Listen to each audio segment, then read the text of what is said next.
Então, quando a gente fala sobre essa educação de paz, um dos aspectos importantes é quem vai falar, quem vai ensinar, tem que sempre levar em consideração de forma profunda, sincera, o outro. Tem que respeitar profundamente aquele que se encontra à sua frente.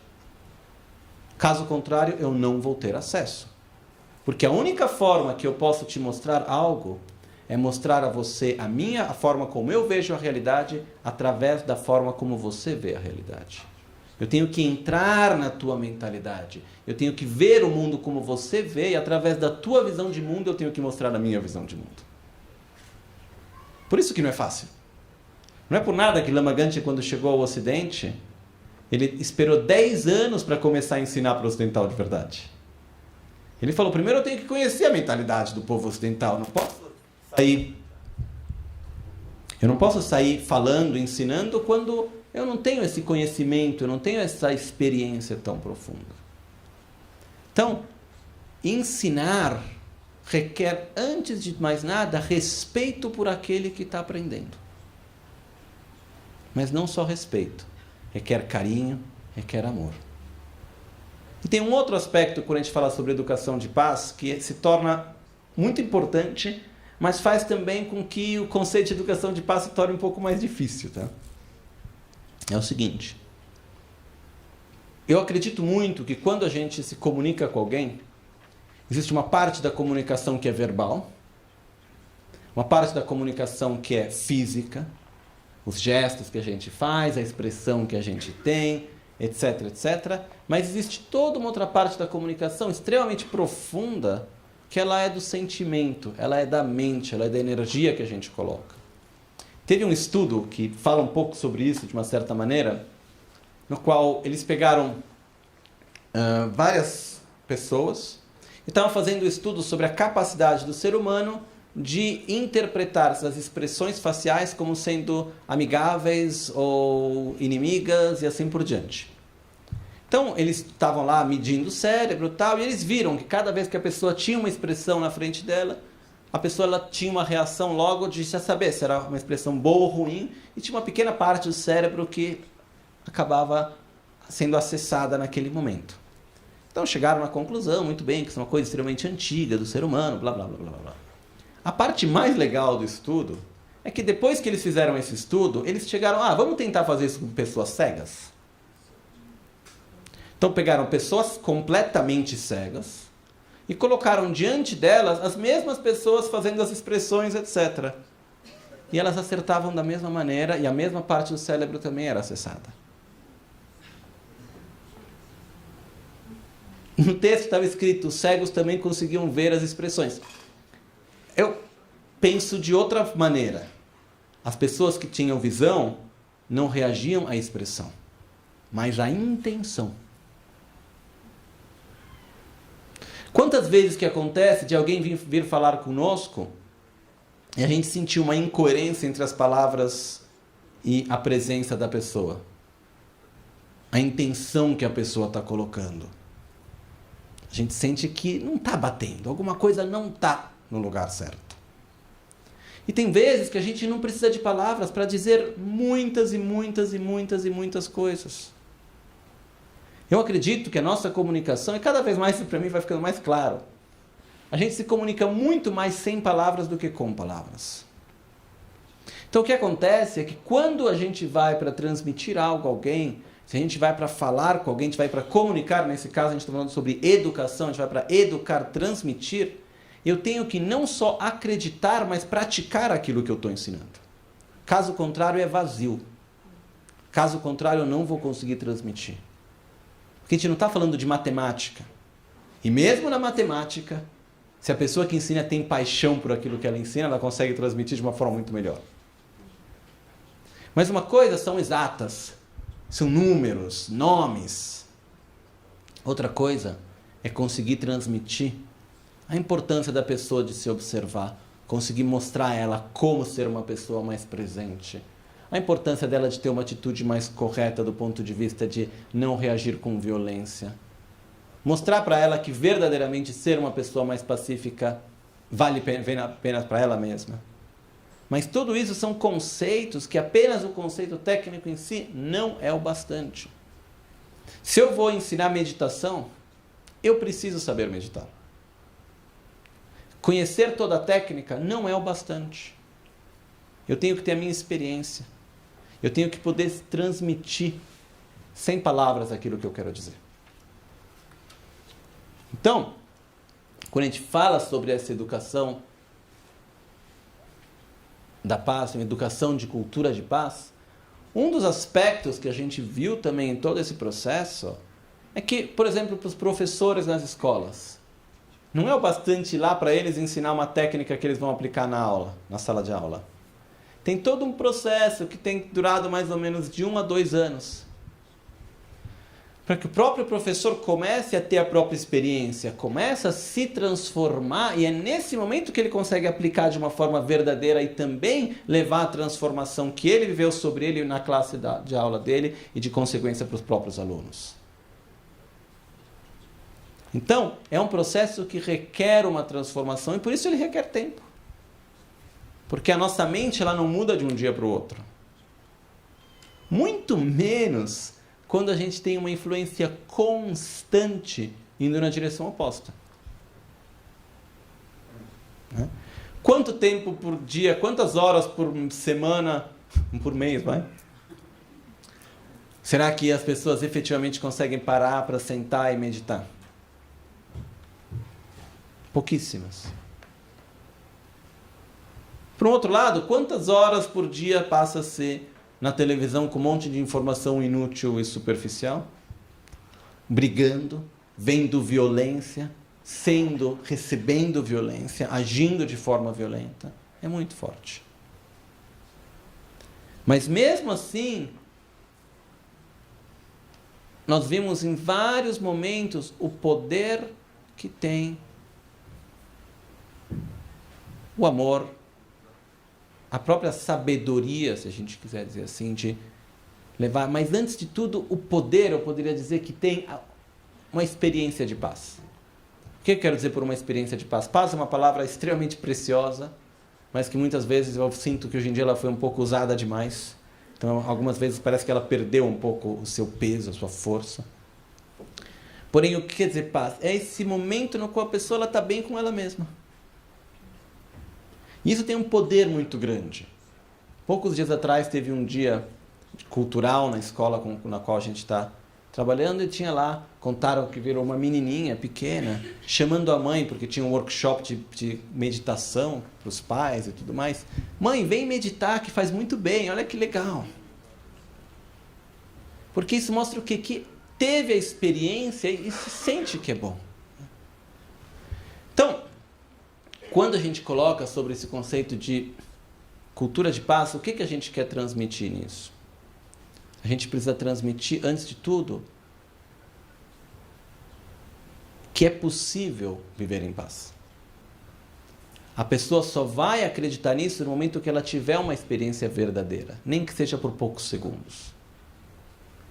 De um estado de equilíbrio, de um estado de alegria que vem de dentro, que não vem de fora. Isso é contagioso. É trabalhoso chegar lá. Muitas vezes tem várias e várias camadas que são necessárias passar antes. Mas é possível. Então, quando eu observo a sociedade e o mundo no qual a gente vive, existem vários problemas, várias dificuldades, de todos os tipos, né? Não preciso entrar em detalhes sobre isso agora. Desde problemas ambientais, problemas sociais, econômicos, problemas entre etnias, religiões, conflitos em geral, etc, etc. Existem 1000 problemas, problemas entre classes sociais, violência, tem muita coisa. Porém, quando a gente começa a analisar tudo isso, o que ocorre é que de onde nasce tudo isso? De onde nascem todos esses conflitos? A gente pega, na cidade de São Paulo tem muita violência, como a gente sabe. Onde nasce essa violência? De onde vem isso? Vem da mente. Vem da ignorância, da ganância, do apego, do rancor. Vem da violência que leva à violência. Então, eu acredito profundamente que podemos ajudar a sociedade, as pessoas, a nós mesmos, de várias maneiras. Porém, a forma mais profunda e duradoura no tempo é ajudar cada um a poder ter uma atitude interior mais pacífica, respeitosa, que se baseia um pouco mais no amor mesmo, que se baseie mais no respeito ao próximo. E levar a consciência, um pouco quase como que uma brincadeira, mas falando bem sério, levar a consciência das pessoas que, egoisticamente falando, é melhor elas serem altruístas. Que cuidar do outro, amar, ter consideração pelo todo, faz bem a si mesmo. Então, é claro, para chegar nisso, demora. Sim. Porém, eu acho que é muito importante a gente acreditar em utopias também. Porque se a gente não acredita naquilo que é o melhor, a gente vai ficar simplesmente tentando sobreviver. Passar a nossa vida sobrevivendo, que é triste, né? Um dos meus professores, meus mestres, Gen Lakpa, no monastério, uma vez ele me disse, a gente morava no campo, né? E tinha tinha várias vacas no campo também. Aí um dia ele estava sentado lá, tinha umas vacas, ele falou, olha para as vacas. Ele disse, se você viver a sua vida unicamente para sobreviver, ou seja, se você viver a sua vida unicamente evitando o sofrimento e procurando o prazer, não tem nenhuma diferença entre você e uma vaca. A vaca, ela procura prazer? Aí ele fez o exemplo. Olha a vaca, tá vendo? Ela está comendo o pasto. Tem um lugar que o pasto está seco, tem um lugar que o pasto está fresco. Onde ela vai comer? Onde está fresco, ou seja, ela procura o prazer. Quando está muito sol, onde a vaca fica? Embaixo do sol ou vai para a sombra? Vai na sombra. Se ela está com frio, ela vai para o sol. O que isso quer dizer? A vaca tenta evitar o sofrimento. Então, se a gente passa a nossa vida inteira unicamente atrás de evitar sofrimento e procurar prazeres, a diferença que tem entre nós e uma vaca é que a gente pensa muito mais.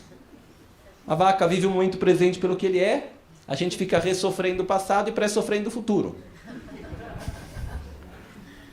Né? Mas o que acontece é que não chega muita coisa. Por isso eu acho importante acreditar em utopias. O que eu quero para esse meu país, o que eu quero para a minha vida, o que eu quero, qual seria o meu objetivo principal. Né? Isso é uma coisa que eu sinto falta hoje em dia. Mesmo até na medicina. Tem um médico, agora eu tenho uma memória para nomes e para datas péssima, né?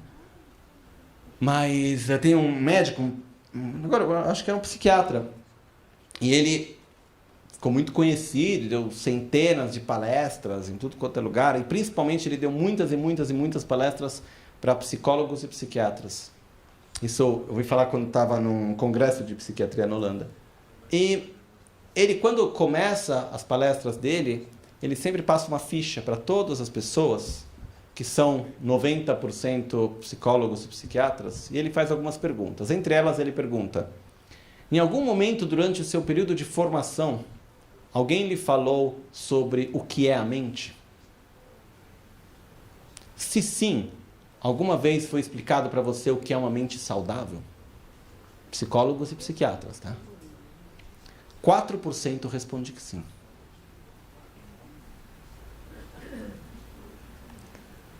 A gente vive, muitas vezes, fazendo de tudo para lidar com o problema, para eliminar o sintoma. E não para chegar em algo melhor. Qual que é o objetivo? Nossa, eu quero ter uma mente saudável. Mas o que é uma mente saudável? Eu quero ter um corpo saudável. Eu quero viver numa sociedade saudável. Num país saudável. Mas o que é isso? A gente tem que ter a clareza, a gente tem que ter o objetivo. Senão a gente fica perdido. Mas, porém, necessitamos de um objetivo que seja coerente com os recursos que a gente possui. E disso a gente vai ver que é possível. Né? Por isso que eu acredito em utopias que não sejam tão utopias assim, no sentido que é possível.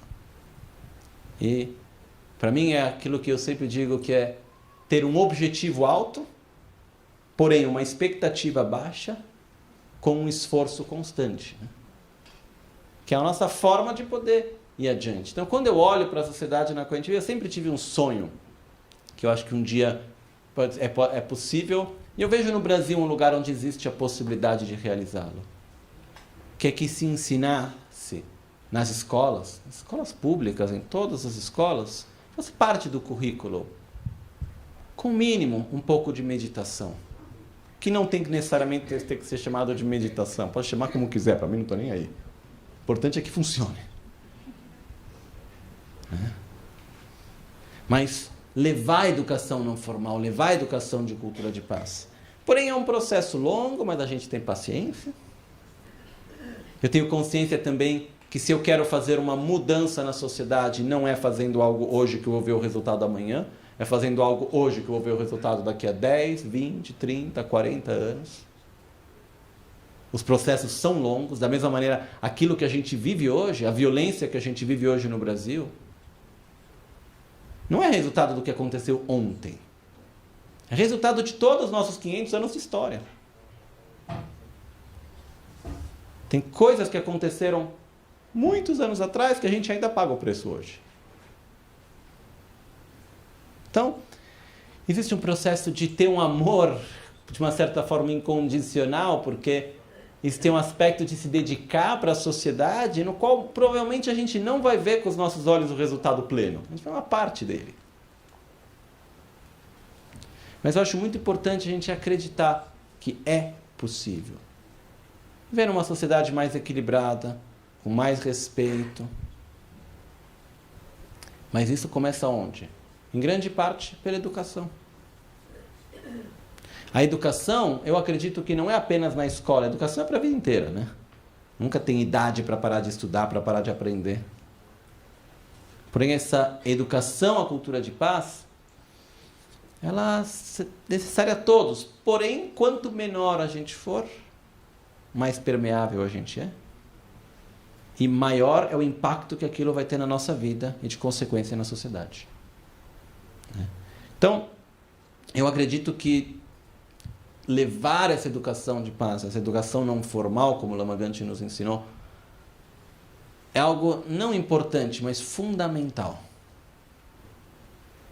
Porque caso contrário, muitas vezes a gente pode ajudar em 1000 formas, mas acaba virando uma ajuda um pouco assistencialista, que vai lá, começa, termina lá, mas não muda a forma da pessoa de viver, a forma dela de se relacionar com o mundo. Porque tudo aquilo que acontece, todos os problemas que a gente tem, eles vêm de onde? Vêm da forma de cada um de nós viver o mundo, viver a nossa própria identidade e viver o mundo. Então é esse o processo da gente poder estar transformando isso. Né? Então, na nossa vida, de cada um de nós, eu acho que eu não quero usar a palavra dever, porque não é um dever, ninguém deve nada, entendeu? Cada um é livre de fazer o que quiser na vida. Só não é livre das consequências das próprias ações. Faça o que você quiser, só que depois vai pagar o preço. Só isso. Ou vai ter o mérito. Mas eu acredito que seja importante a gente aplicar esse conceito, antes de mais nada, na nossa própria vida. Isso, uma das prerrogativas da educação à cultura de paz, é que aqueles que acreditam nisso, aqueles que vão transmitir, vão educar, antes de mais nada, tem que aplicar isso na própria vida. Isso é extremamente importante. Então, para cada um de nós, de que maneira que eu posso aplicar isso na minha vida? Como que eu posso chegar? A forma como eu me relaciono com as pessoas. Uma coisa que eu comecei a fazer de alguns anos para cá, um dia, isso aconteceu uma vez que eu fui para o Tibete, estava estudando, aí quando eu saí, eu passei uns 2 meses vendo pouquíssimas pessoas, né? Aí quando eu saí, por alguma razão estranha, eu comecei a olhar para as pessoas com um olhar diferente. E eu vi como que antes eu olhava para a pessoa no restaurante e eu não via uma pessoa, eu via um garçom. Eu ia no supermercado, eu via o caixa. Tá na rua, você vê o guarda. E assim por diante. Muitas vezes a gente acaba se relacionando com funções e não com pessoas que estão exercendo funções. Então uma coisa pequena, por exemplo, que eu comecei a fazer é de ter uma consciência, um cuidado de quando eu estou diante de alguém, lembrar que antes de tudo é uma pessoa que deseja a felicidade da mesma forma como eu a desejo, que está aí tentando fazer o melhor na vida, que nem eu estou tentando também, guiado pela própria ignorância, que nem eu também sou guiado pela minha ignorância, de uma certa maneira, e um pouco de sabedoria, cada um de nós. Então, é um exercício super simples, na verdade, que é olhar para o outro e dizer, não verbalmente, desejo que você seja feliz, eu te amo. Simples assim. Claro, verbalmente começa a criar um pouco de problemas. Mas, pelo menos olhar e gerar esse desejo, começar a direcionar nossa mente, criar esse condicionamento positivo. Um grande mestre, para concluir, ele dizia, Geshe Chekau, ele dizia, a mente é mais ou menos no ano 1120, alguma coisa assim. Ele dizia, a mente é cheia de defeitos, porém ela tem uma grande qualidade. Aquilo que você ensina, ela segue. Então é aqui que a gente tem o nosso poder, é aqui que a gente tem a chave de mudança. Podemos fazer uma mudança nos ensinando, mas antes de tudo a nós mesmos, é nos induzindo a atitudes positivas, corretas, respeitosas, em outras palavras, nos induzir a fazer aquilo que funciona. Tá? Então, na forma como a gente usa a nossa palavra, a forma como a gente usa o nosso corpo, as nossas expressões, a forma como a gente usa a nossa mente, nossos pensamentos, os nossos sentimentos, direcioná-los de uma forma positiva. Isso vai muito além da religião em si.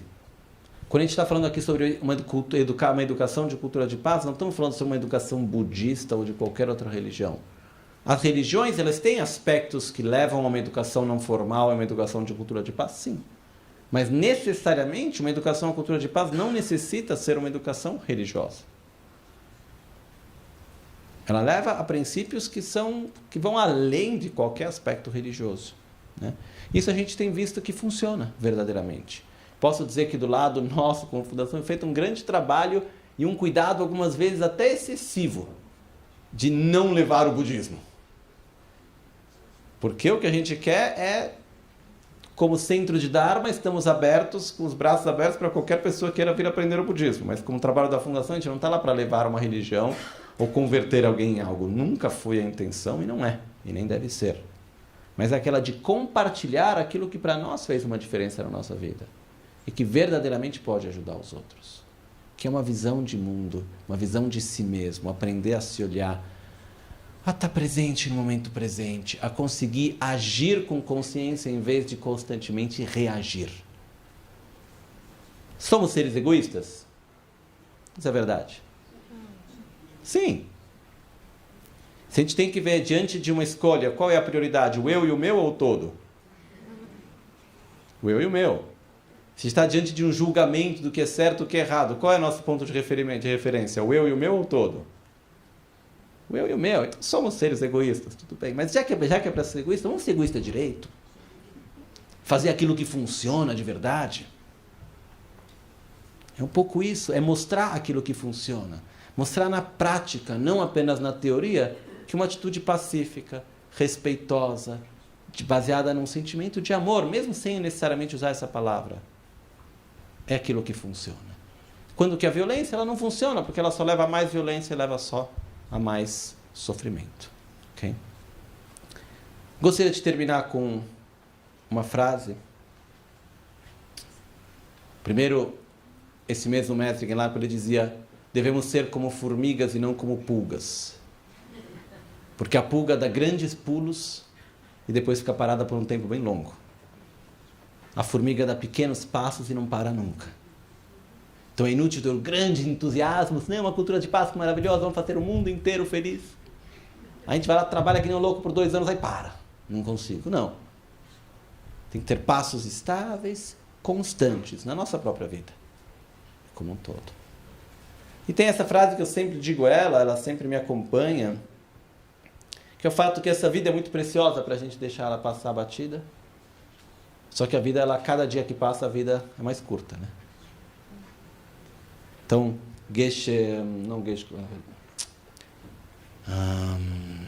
Kundan Champelian dizia, primeiro em tibetano, Chegos samni nishu song, majung samni nishu song, aka samni nishu song, tedarngane longor drukchulong mise tomba sebe namdarin.